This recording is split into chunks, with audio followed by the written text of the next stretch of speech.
faith partnerships at Facebook, I had received more calls, texts, emails, and direct messages from pastors and church leaders during the first weeks of COVID-19 than I had in the 3 years prior. As I reached mile 6, a favorite song came on, and I did a run dance on the sidewalk as drivers by looked at me in confusion. I punched the air and clapped with the beat while singing, "Trust in the Lord with all your heart. Trust in the Lord with all your mind. Trust in the Lord with all your strength. Lean not on your own understanding." The upbeat tempo always got me pumped, but I had no idea that an hour later, my trust in the Lord would be put to the test. I made it home just in time to give my 7 and 10-year-old sons sweaty hugs and my husband a sweaty kiss before they left for the day.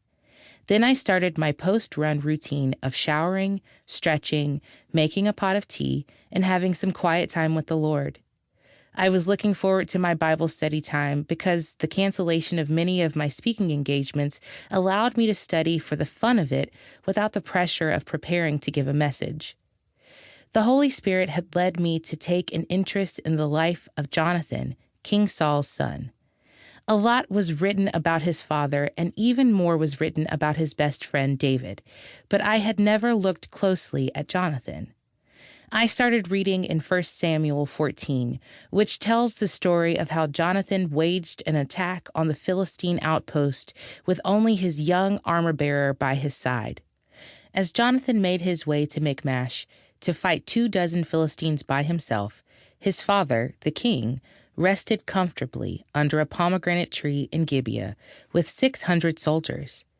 The juxtaposition of the two scenes was striking.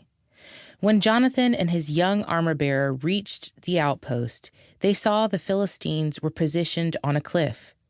This put Jonathan and his armor-bearer at a strategic disadvantage because it robbed them of the element of surprise.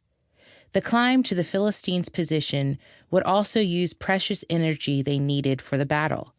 Nevertheless, Jonathan turned to his armor-bearer and said, "Come, let's go over to the outpost of those uncircumcised men.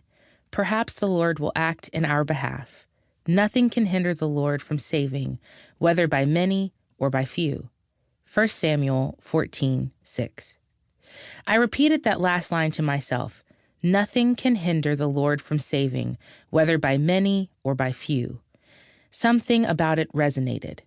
When the Lord is for us, we can be outnumbered, but are never unprotected. I read a couple more chapters and then decided it was time to start my day. I quickly checked my Facebook page to respond to comments and messages, and then did the same on Instagram. Although I normally go straight to my Instagram notifications, that day I caught a glimpse of my newsfeed first, and that's when the downward emotional spiral started. Friend 1. Hey friends! I'm so excited to announce that I'm joining the speaker lineup for Susie Sacred's Full Blossom Conference. Visit the link in my bio to register and meet me online next month with an incredible roster of speakers. Friend 2. I'm beyond ecstatic to share that I'll be speaking at the Full Blossom Conference next month with Susie Sacred and an amazing roster of the best speakers across every sector. Will you be there?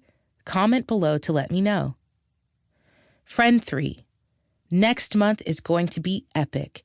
Join me and other amazing speakers at the Full Blossom Conference with Susie Sacred online next month.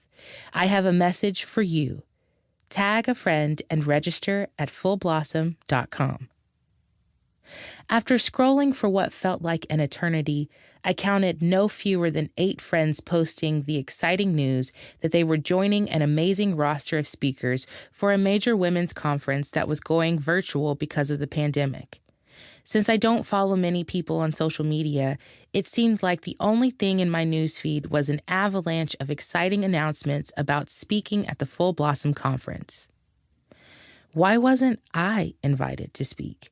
I asked aloud. It's like Susie asked everyone we mutually know except me. With each new post, I felt what can only be described as the stab of an emotional ice pick to the heart. My mind was clouded with hurt, so I stopped scrolling, closed Instagram, and looked out my living room window into a beautiful day. The skies were blue,